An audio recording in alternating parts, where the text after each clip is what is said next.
আজকের মুসলমানদেরকে বস্তুবাদ ঘিরে ফেলেছে। অদৃশ্যের বিশ্বাস মুসলমানদের দুর্বল হয়ে গেছে।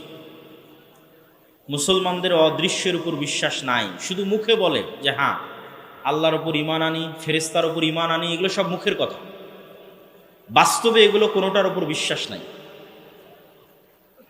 অথচ আল্লাহ সুবহানাহু তাআলা এই অদৃশ্যের বিষয়ের উপর বিশ্বাস চেয়েছেন ইয়াকিনের স্তরে, এবং অনেক নবীকে আল্লাহ সুবহানাহু তাআলা স্বচক্ষে এই অদৃশ্যগুলো দেখিয়েছেন,